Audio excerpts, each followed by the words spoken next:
వక్ఫ్ సవరణ చట్టంపై వైఎస్ఆర్ కాంగ్రెస్ పార్టీ సుప్రీంకోర్టుకు వెళ్ళింది. ముస్లింల అభిప్రాయాలకు వ్యతిరేకంగా వక్ఫ్ చట్టాన్ని తీసుకురావడంపై కోర్టులో సవాల్ చేసింది.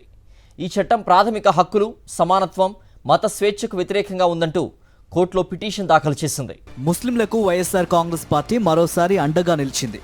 ముస్లిం సమాజం తీవ్రంగా వ్యతిరేకిస్తున్న వక్ఫ్ సవరణ చట్టంపై సుప్రీంకోర్టులో పిటిషన్ వేసింది. ఇటీవల చంద్రబాబు మద్దతుతో కేంద్ర ప్రభుత్వం తీసుకువచ్చిన వక్ఫ్ సవరణ చట్టాన్ని సవాల్ చేసింది. ఆ చట్టం ద్వారా ముస్లింలకు మత స్వేచ్ఛ లేకుండా పోతోందని ఆందోళన వ్యక్తం చేసింది. దీనిపై చాలా కాలంగా దేశవ్యాప్తంగా ముస్లింల నుంచి తీవ్ర వ్యతిరేకత వస్తోంది. అయినప్పటికీ వారి ఆందోళనలు, అభ్యంతరాలు పక్కనబెట్టి చట్టం చేయటం కరెక్ట్ కాదని స్పష్టం చేసింది.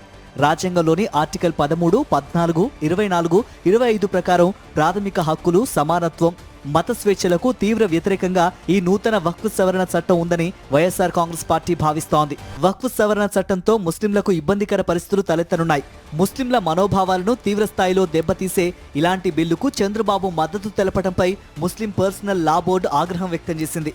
గత నవంబర్లో విజయవాడలో జరిగిన వక్ఫ్ పరిరక్షణ మహాసభ కూడా చంద్రబాబు వైఖరిని తీవ్రంగా ఆక్షేపించింది.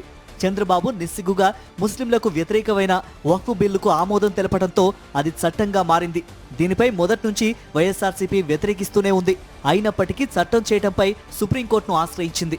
వక్ఫ్ చట్టంలోని 9 అంశాలు ముస్లింలపై తీవ్ర ప్రభావం చూపించే అవకాశం ఉంది. ఇప్పటి వరకు వక్ఫ్ బోర్డుకు సంబంధించి ఆదాయం ఎలా పెంచాలో, ఎలా ఖర్చు చేయాలో నిర్ణయించుకునే అధికారం ఉంటుంది. ఆ అధికారాలను తొలగిస్తూ కేంద్ర ప్రభుత్వం నిర్ణయం తీసుకున్నా టీడీపీ వ్యతిరేకించలేదు. రైల్వే శాఖకు ఉన్న 4.88 లక్షల హెక్టార్లకు పైగా ఉన్న భూమిలో చాలా భాగం వక్ఫ్ బోర్డు ఆక్రమించిందంటూ తీవ్రమైన ఆరోపణలను కేంద్ర ప్రభుత్వం చేసింది. వక్ఫ్ బోర్డు మీద ఆరోపణలు చేస్తున్న చంద్రబాబు సైలెంట్ గా ఉన్నారు. వక్ఫ్ భూములే 50% వరకు ఆక్రమణలో ఉన్నాయి. ఆ భూములను ఎవరైతే ఆక్రమించారో వారికే ఆ భూములను కట్టబెట్టేందుకు ఈ వక్ఫ్ చట్టం ప్రతిపాదించింది. దీంతో వక్ఫ్ ఆస్తులు సగానికి పైగా పోయినట్టే. ముస్లిం సంస్థలకు నాన్ హిందువులు విరాళాలు ఇవ్వకూడదన్న అంశాన్ని వైఎస్ఆర్సీపీ వ్యతిరేకించింది.